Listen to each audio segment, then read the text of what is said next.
ভাওনা চাবাও আজি তা হাতটো হৈ গ'ল নহয় তা বলং পাইলুং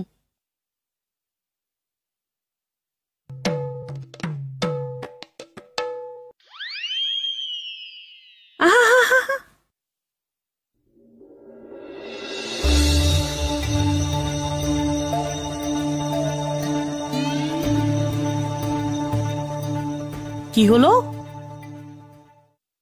ফুহাৰ খালটো উলিয়াই দিয়াৰ পাছত গাতটো এনেকুৱা হৈ থাকে গালত হলে তোৰ শুকাবলৈ এন্টিসেপ্টিক ক্ৰীম লগাব লাগিব আৰু ৰাস্তাত হলে এৰা বালি চিমেণ্ট লগাব লাগিব